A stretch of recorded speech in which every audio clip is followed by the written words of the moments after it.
Hi everyone, a warm welcome on behalf of the UK Asian Film Festival. Today we are discussing Toofan Mail, which is directed by Akriti Singh. It is a part of UK Asian Film Festival 2021, which is the festival's 23rd edition as well. Today we have the multi-talented Akriti Singh in the house, who not only acted in the film, but also directed Toofan Mail. And other works include Broken But Beautiful, Bank Chor, Kamyab, Photograph, and many, many theatre plays. We also have co-writer and cinematographer Shaurya Agarwal, who has also produced Toofan Mail. Okay. Interesting. Yeah, I take credit. How are you both, and how is everything in India? We're all right, but everything is not all right in India. It's a very tough time. It's a very scary time, to be very honest. I was just talking to Shaurya just before this conversation started, before we went on the Zoom call, and I was telling him that it would have been so celebratory otherwise if this was not the time for our first film to be in this. This is the first festival in which we have sent our film, and it's here. But right now, somehow things are not that good here.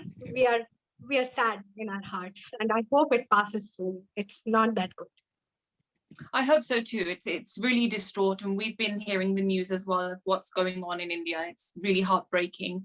But I also want to congratulate you, and you're so brave for just going for it and still, marching through. And it's a wonderful film. I completely loved it. So I'm not going to waste any more time. We're going to go straight in with the first question.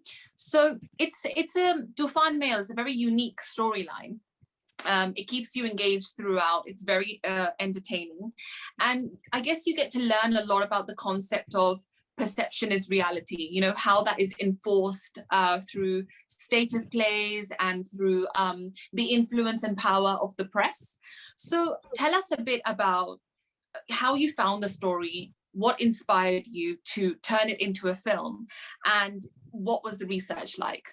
I was writing a play about Mirza Ghalib, who's a very famous Indian poet. And while writing the play, I realized that the Nawab of Lucknow, Nawab Wajid Ali Shah, used to give money to Mirza Ghalib as pension for him to just write poetry. And I started researching about Nawab Wajid Ali Shah, who himself was a poet. And through him, I got these news clips and other articles about this woman in 1970s who claimed to be the Queen of Earth. And she said that, okay, I am here now and I want my property back. This is a real story. It's a real incident.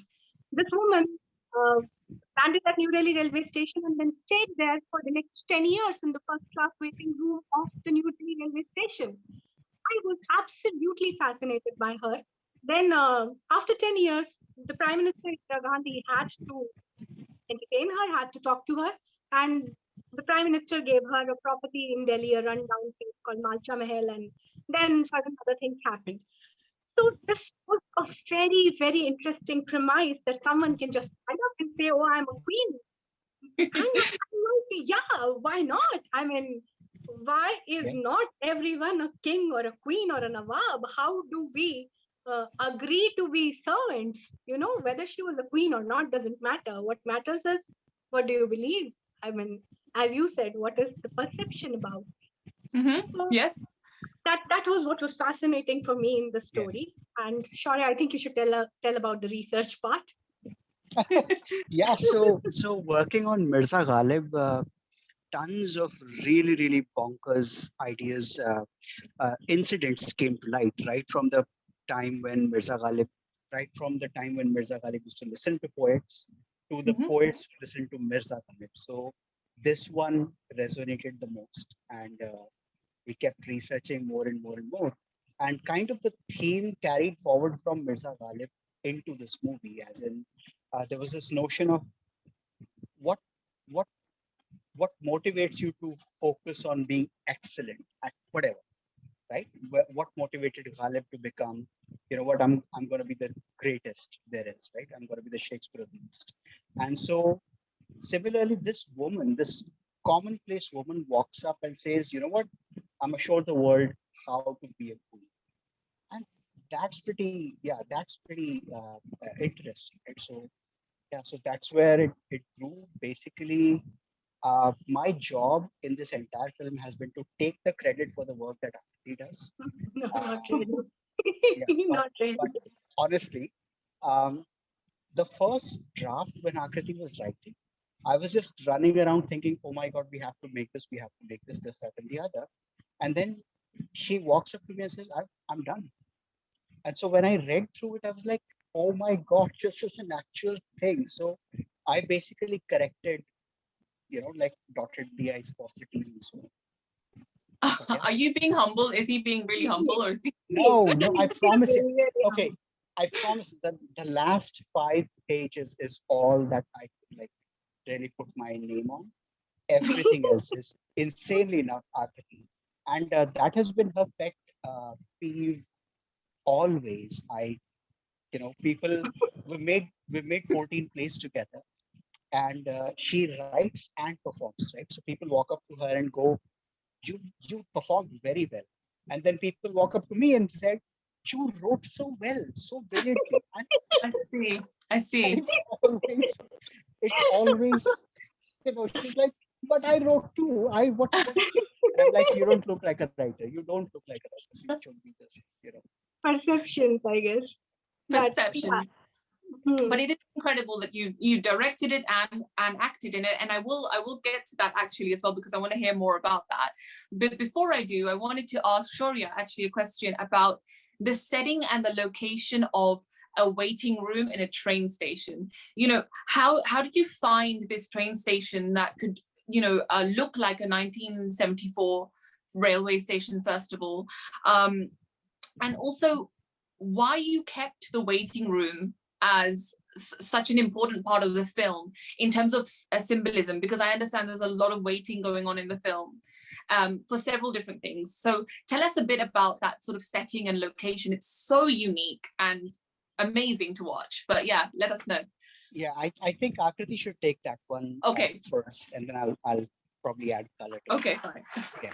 So we had very, very limited budget to make the film. We don't have a producer, we didn't have a producer, and even for the post-production, we crowdfunded. So it's really made on a shoestring budget. Um, so about the railway station and about the waiting room and all those places, we just went berserk and asked help from friends. So one of our friends is also in the film, Arshad, who's with the Queen. Yes. It's his village. That he read the script and he was like, oh my God, I have a railway station which is not modern, where there's nothing digital, and we can shoot here. And he got all the Yeah. permission for us to shoot the film there. And even the waiting room is there in his village. So that's how we got those locations. It was just with the help of friends. If we wouldn't have got those things, we would have made the film. We would have had a different cinematic language maybe. But coincidentally, once we started it, we got all those locations which looked like 1954. Yeah, the railway station was pretty magical because there are no motorable roads to that railway station. And once we landed there with a camera, we were told there are no passenger trains on this railway station. We only have goods trains. And I'm like, Okay. wait, the entire movie opens up with a passenger train. And what are we going to do now? And then as if the universe was like, you know what, guys, hold on, I got this. So that day, a passenger train is routed to that station. Not only that, when it stopped there, we just ran. We went to the train, what do you call a pilot driver, and we said, we got to shoot a movie. Can we please, can you please stop it for 5 minutes? And it's like, I'm with you, don't worry. And he came down from the train. Then the passengers started coming down, and everybody started helping us. And I was like, what's happening right now? Somebody actually ran to the nearby village, got us sweets, jalebis, and all that. And they're like, you guys are working. You would not have eaten anything. Here, have some jalebis. And I'm like, what? Seriously? It's almost like a, like a jugaad, like you're making a film about being a queen, and then you're coming and the people are actually treating you like, you know, this is something we should serve them with jalebis and samosas and stuff. It's like happening simultaneously in real life and film. We were so sincere and so focused. I don't know, but that everybody caught a little bit of that virus. Everybody was like, I shouldn't be saying virus, but everybody caught a little bit of that vibe, you know. So, and Junoon. I don't know. Yeah, I mean, with art, what happens is if you're really, Junoon. When you're really sincere about art, I think it catches up. And I think it becomes just magical. I mean, I've been on so many other sets. I have acted in other films and TV shows and web shows, and our film is not shot the way those things are shot.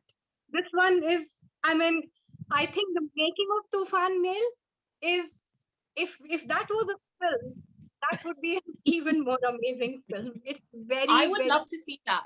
I would love to see how it was made. It's so fascinating.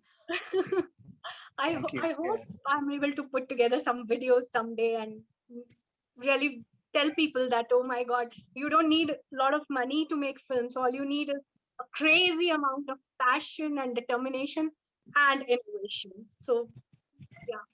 That's it, actually. And I was going to ask you, my next question was the process of filming, because I read somewhere, you know, everybody doubled up or tripled up as, you know, first AD, actor, runner, you know, doing lighting, doing everything. So what was it like day to day on that set, and who was managing it? How were you managing it? It's kind of, I've been on film sets and there's, you know, roles for everybody, but here you're all doing lots of different things, so I can imagine the chaos but also the magic, like you mentioned. So describe the process.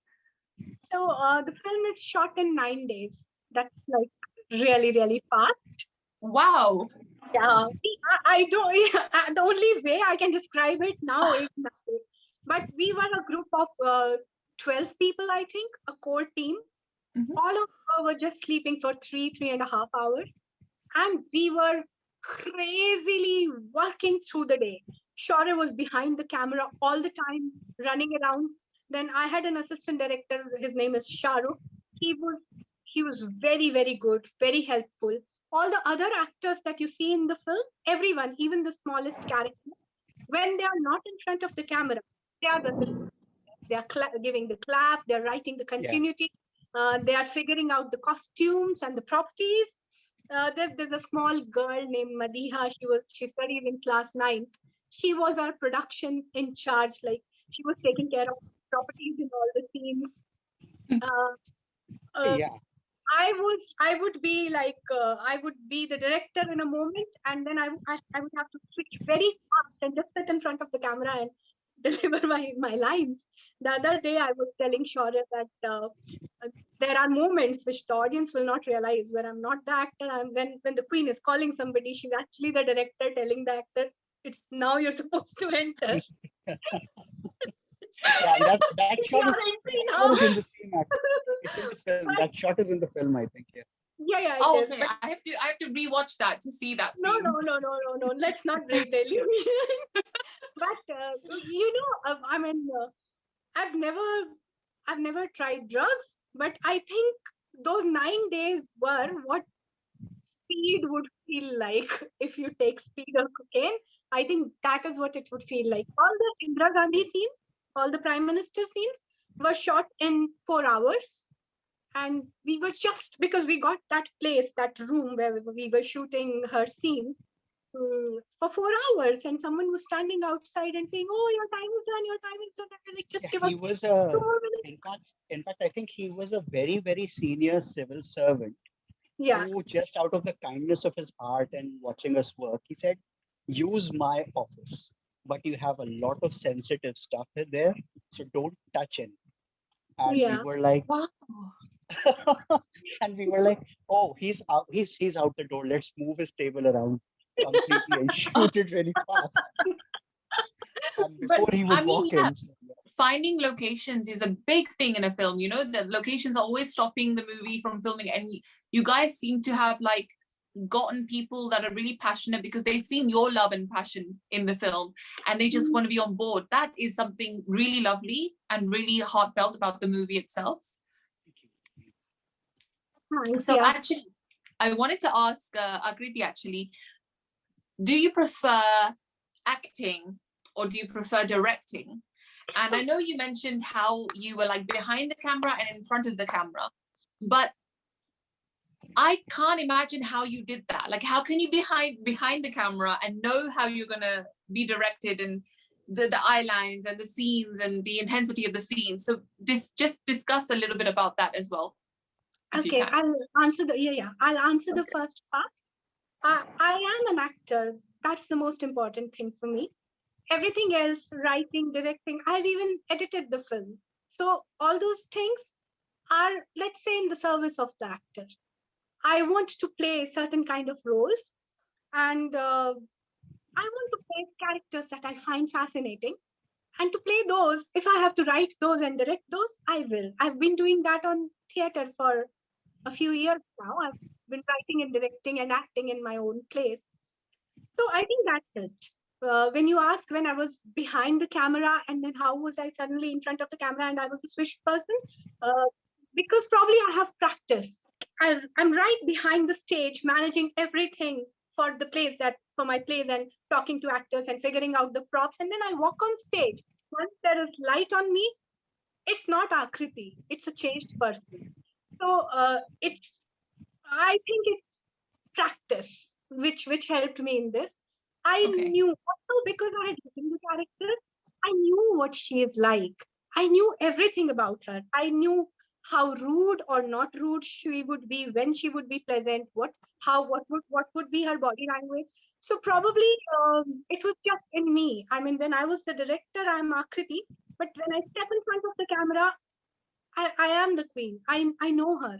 I mean, I think you certainly carried yourself like a queen. Everything was just so poised. I was like, is she a queen or is it real? You know, but you really did so much justice to like demanding that kind of I am a queen and you must respect me kind of vibe.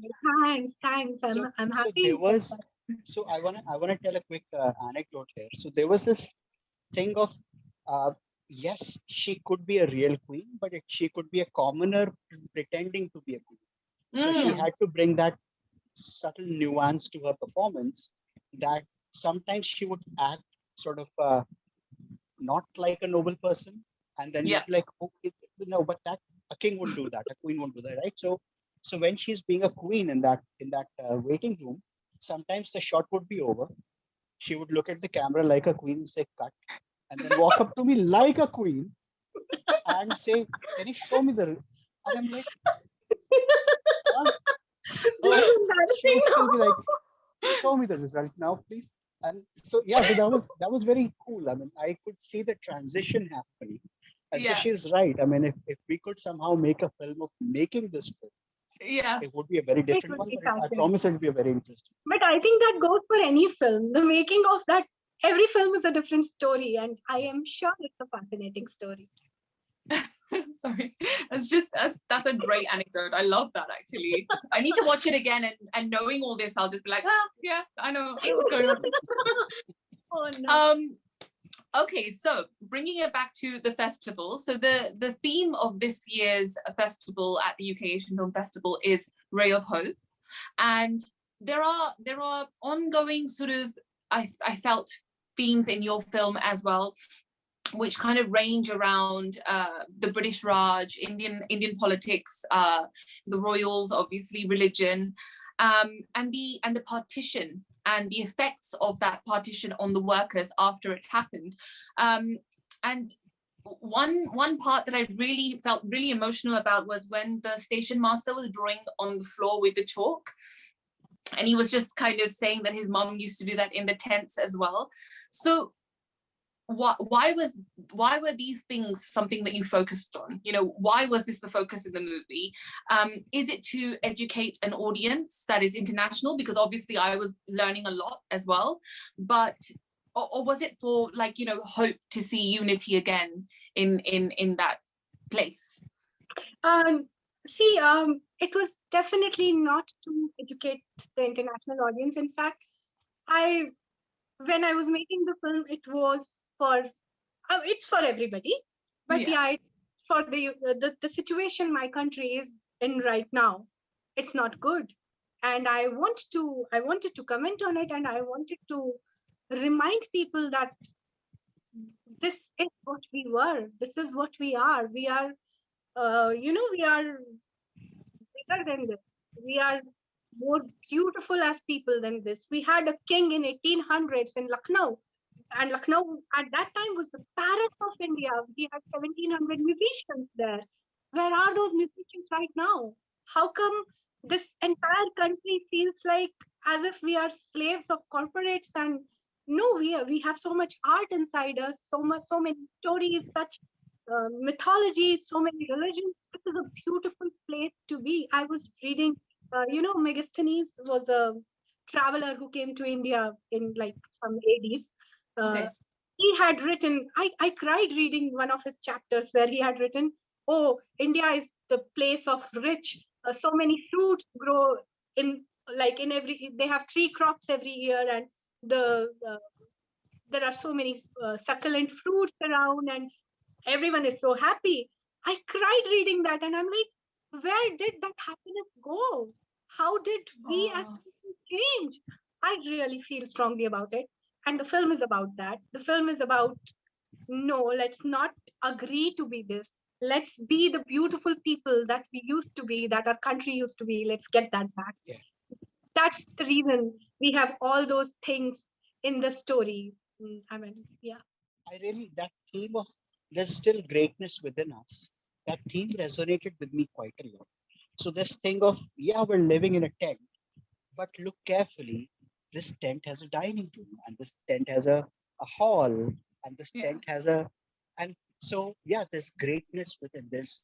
We have something really big inside, even though, you know, outside, from the outside, it's a tent, right? So that is what is happening everywhere, right? It's a small waiting room.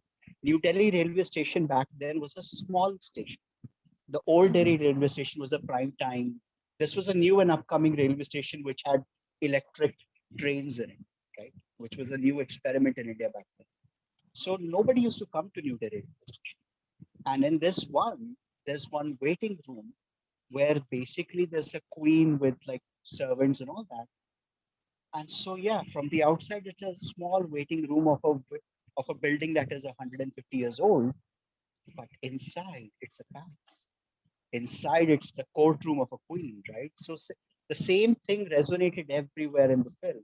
You know, the station master lives in a very small place, but his head is in the clouds. He's thinking big ideas. So everywhere you have something small and something big inside across it, and that resonated with me quite a lot. So, and yeah, that came from Akriti reading through Megasthenes and Mirza Ghalib and all that. So I was like, yeah, it was pretty moving Amazing. for me.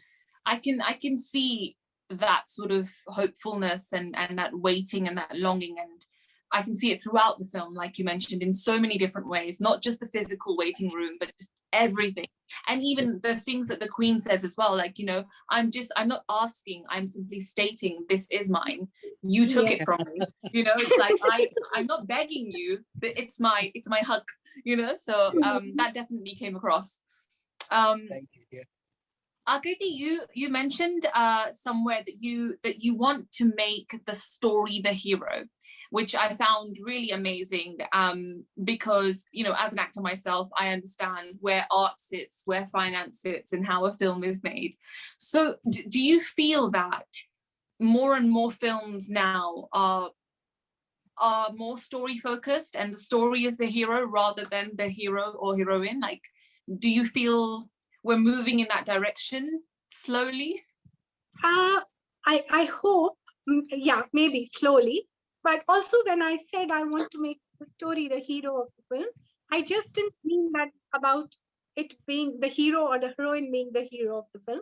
I also meant that money should not be the hero of the film. Generally, Okay. Yeah. we've made it into a commerce more than the art. Filmmaking has become money-making machine. And money is the hero of the film. So even while writing the story or even pitching it to people, the first question someone would ask is, oh, but would that make money? Oh, would this person make money? Would this story make money? And when we start to think like that, honestly, nothing makes money or anything else, because you're not focusing on the core of the film. I mean, why do you want to tell this story? Why this should be told at this time? Why do you feel about it? I mean, it should come from the heart. So when I said that the story should be the hero of the film, that is what I meant, that money should not be the hero of the film.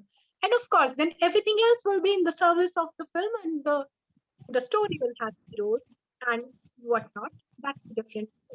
And yeah, I think slowly it is happening. As we all become more and more aware, and as low budget films become a reality, I think this would happen more. If we can somehow cut the connect between huge amounts of money to make films, I think this will happen. I'm hopeful of that as well, very much. Shaurya, do you have anything to add to that at all? Yeah, sure. So what I've seen quite often when films are being planned and when films are being pitched is that everything is marketing first, right? And the conceit in that approach is that if you do something that sells really well, and then another thing that sells really well, and another thing that sells really well, you should get something that sells really well. But really what you're getting is something that's so commonplace, nobody will pay attention to, right? So if you historically look at the biggest films that we've had, whether it's Jaws or E.T. or Indiana Jones or Back to the Future, these were films that didn't start as marketing friendly projects, but they started as something, oh, wouldn't it be cool if this guy could go back to his high school where his mother and father first met? Wouldn't that be cool? So they started with a cool idea. And I think that's what the focus of this story was as well. Hey, we have a really, really cool conceit. And it's sort of dishonest to just be a documentary kind of person and just render everything like it was a documentary but dramatized. That's not just, right? That's not right. So complete honesty is in turning it into fiction. So we said, okay, we have a great conceit. How do we build it into a beautiful? And I think that's I constantly feel we could have done better, but I think Akriti did good. That's the thing. In any form of art, you always look back and think, oh, I could have done this, I could have done this. But it is what it is, and I enjoyed it, and I'm sure everybody else watching it is going to enjoy it as well. But actually, I wanted to ask about the way you portrayed Indira Gandhi, and you had like the shadows instead of obviously having a person play her. You had like reporters and the shadows and just voices. That was very interesting to see. It was very it was almost like something I'd see in theater in a play. And so discuss that, like, how did you get that idea, and what was that like? Because usually people just get like, we need someone to play Indra, we need some reporters, let's just cast people. This was creative. This was very fresh to watch. So how did this idea come about? Now that you mentioned it, I think at this moment that probably the idea came from theater, because we both have done a lot of theater and written plays, and but I did consider casting someone as Indra, and I realized that if you go for matching the looks, that's dishonest. Because how Indira Gandhi looked was not what Indira Gandhi was, right? If I don't match the looks, people will be like, no, this is not Indira Gandhi. So it was just this, I realized everyone knows what she looks like. Everyone, I mean, at least in India, people know what Indira looks like. I don't need to show her face. That's in people's memories. There is this theater director who says that, in film, the hero looks at the moon and points at the moon, and there's a cut of the moon and everyone sees the moon. While in theater, in films, this happens. While in theater, if the actor says, oh, the moon, there is no moon, but all No. the audience sees the moon in their heart, their own moon. Yes. So if I don't show Indra's face, everyone will see Indra's face as they have seen it. She was our prime minister. They would remember her. So Yeah. that was one of the reasons. I don't know, it just felt correct to not show her face. And as far as the reporters and all those shadow things were concerned, I went to that location. We had some people who would play the reporters, and we had the chairs arranged. And then I saw these beautiful shadows on the wall from a ventilator, and Shaurya saw this, and we were like, "This is more beautiful if we shoot Yeah. it in shadows." So we just went ahead. We just took that artistic decision then and there. And since there was no one on our heads sitting with big money and telling us, no, you can't do this experiment, we were like, let's do all the experiments that we can. I love that. I love that freedom. Yeah. It definitely comes through in the film. And actually, it was a nice experience as well to see it. Like you let the audience use their imagination a little bit. It's beautiful merging those two. And actually, I read somewhere that the artifacts you also used were special. Would you let us know why they're special? All the artifacts that you showed. Okay, so we were shooting. It's another huge coincidence, but I told you we were shooting in my friend's village. Mm-hmm. The village is in Awadh. It's near Lucknow. So when we were telling the story of Awadh, we were actually shooting it in Awadh. We got all those artifacts from the Nawabs around there. So they were authentic artifacts they were all silverware. We had to keep them we had to protect them and all that. Yes, of course. Yeah, but they're special because they're original. They all have stories behind them, and the families through the centuries have protected those artifacts, and they were kind enough to give them to us. Yeah. How did you get them to do that? How did you? Oh, we are sorcerers. Love that. But it makes the film very special just to know that the artifacts are actually authentic. And since you are proving that you're a queen, the fact that they're authentic just adds to the mix of this crazy almost heist. So yeah, that was really interesting for me. I think we are almost running out of time. So I just wanted to ask you both, what's next from you? What other projects are you coming up with? And if there's anything you'd like to say to the audience today. I have lots of things lined up in writing on paper. Yeah, but we were planning to make a couple of films. As soon as COVID is over, I think we can shoot a couple of films more. I know we can shoot a film in 9 days, so I'm thinking I'll just take 20 days and shoot 2 instead. Just why? Amazing. But yeah, but from a script perspective, these are ready. Okay. Yeah, hopefully, and these ones are not sort of. I think one that Akriti is prepping very, very well these days is a horror film with a different take on horror. And then what I have is like a very weird comedy kind of thing.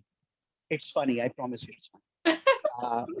Yeah. I mean, Toofan Mail was amazing. So anything you guys produce, I'm watching it for sure because it's quality stuff. Yeah. I'm feeling so happy that you liked it. I mean, same not here. many people have watched it yet.